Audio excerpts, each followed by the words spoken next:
Yes, guys, and welcome from me. This is Championship Manager 0102, the king of the dugout, as we near the end of transfers and pre-season, and we're almost at the start of the season, which is what everybody is looking forward to, no doubt about that. But I thought I would chuck a video out here because the last set of transfers, cast your mind back for those of you that followed it, everybody was sending in their transfer bids, and it was a pool of 20 players. Now, admittedly, it took a little bit longer for the results to come through.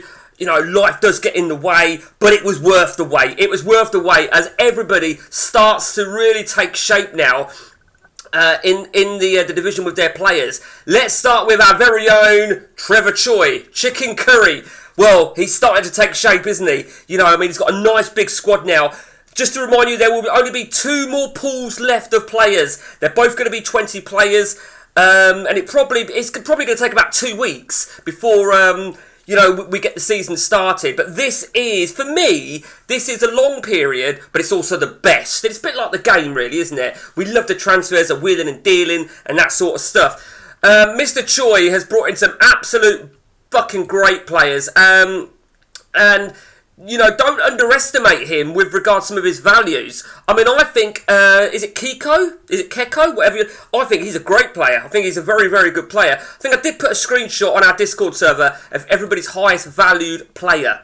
So, Mr. Choi has done very, very well. Murder on Zidane's floor, Stuart Danton. Let me remind you here that every team has a parent club that they may nab 2 players on loan from. Mr. Danton has already exercised that.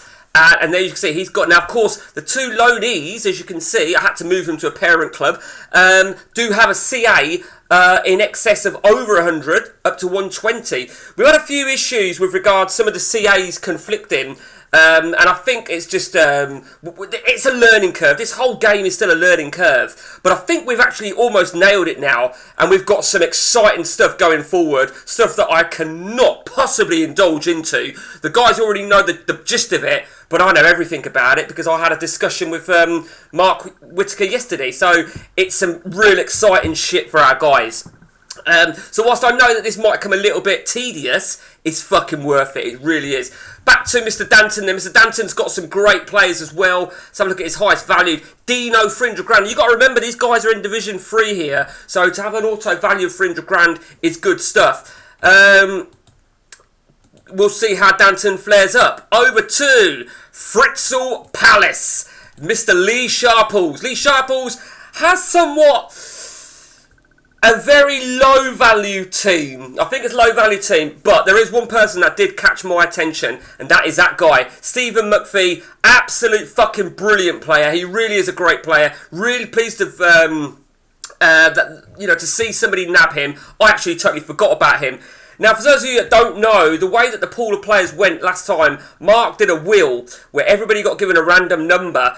First of all, essentially, it was Lee Sharples first. Lee Sharples actually went first. So he went first, and the wheel got spun again. And it was a number between 0 to 10. And as no one knew what this number was, all they knew is that Lee Sharples was first.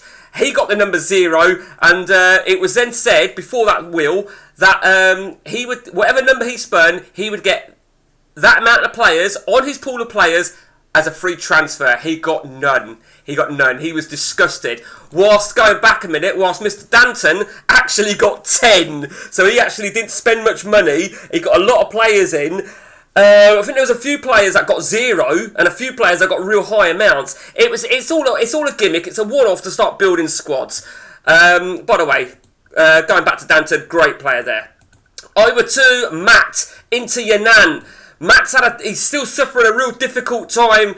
Bit like Fritzel Palace really for Inter Yan'an. Not the highest value team in the world, but when you've got players like that, right, you've got to be confident. The reason we've emphasised there's only 2 more pools of players left gives everybody an opportunity to really go to town and spend their money, what's left. But Matt, we'll see how Matt does. Over to Philippe Derala. Again, one person that did get a lot of players on the free transfer list. And look at that, he's got himself a big old squad there. Looking very, very good indeed. Although he's got one particular player who stands out like a sore thumb as a highest valued man. There you see, $300,000. Over to Adu. Adu Decent sized team. One thing I'll say about Adu, he has now maxed his non-EU allowance because you can only have 5. Of course, you can only name 3 in any match day team, but he's got 5 there. You cannot go for any. It has been said that now that last pool is finished, we announced that after this pool, going forward, anybody that exceeds, they need to be keeping an eye on non-EUs. If they've got more than 5, if they end up landing a player, they will be fined. They will be fined. I think, don't quote me, I think we said 300 grand.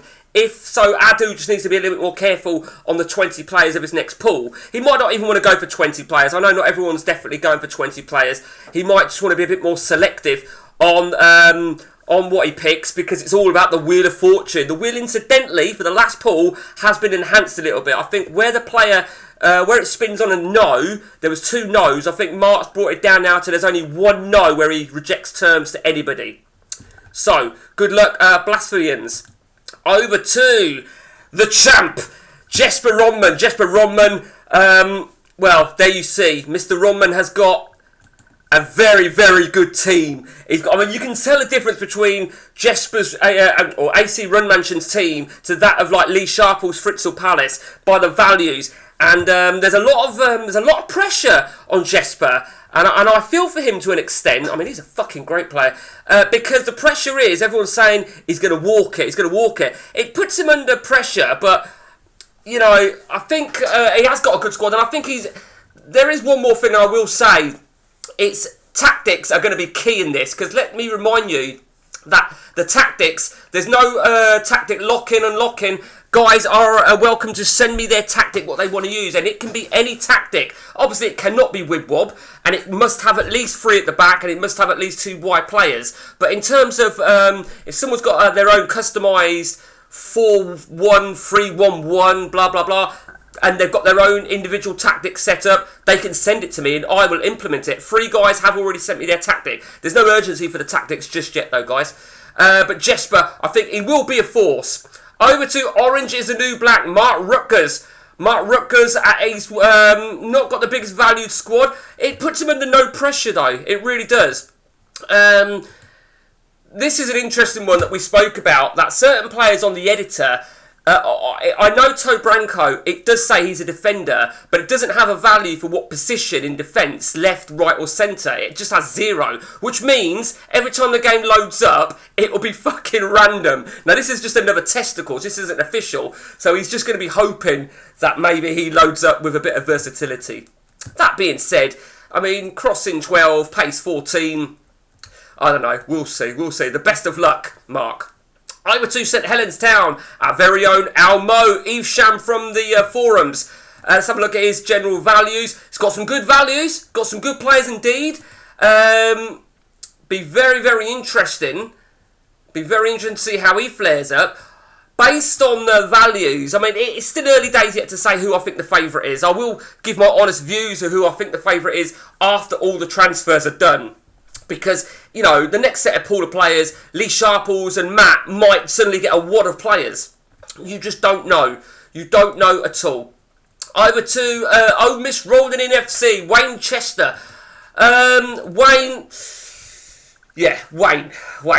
I think Wayne's had a difficult transfer period. Him and one other guy. And as you can see that by his values.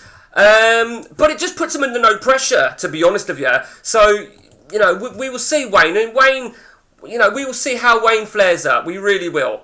And over to the next person who's also had a bit of a difficult time in the transfer is this man here.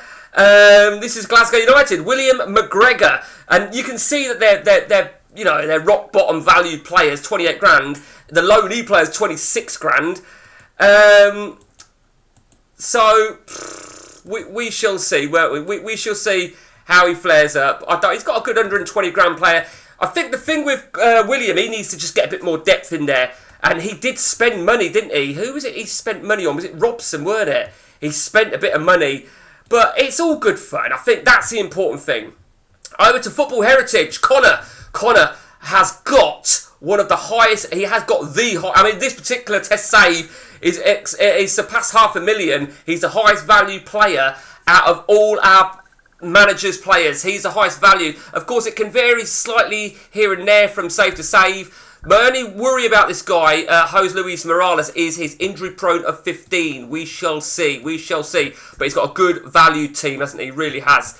Who's left? Football Heritage, is that it? There's nobody else left, is there? No, that's it. I haven't missed anybody out. To make sure I've not missed anybody out. Okay, so we're all good. We are all good. And as I said, we've still got 2 more pools of transfers to go through. It's a tricky one. It really is. You know, as I said, you know, it's difficult to have odds. I know a lot of the guys, they enjoy the odds, don't they? You guys enjoy the odds of who we think's going to make it. I've got, in my head, if I'm really honest with you, I've got my top 2. If I've got my top 2, maybe even my top 3, as it stands.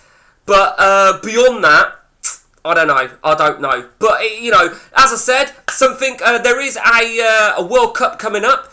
We all know that the ODB, the World Cup, comes at the end of season 1. There is a possibility for our managers to be given a nation. It's essentially to earn money for their club.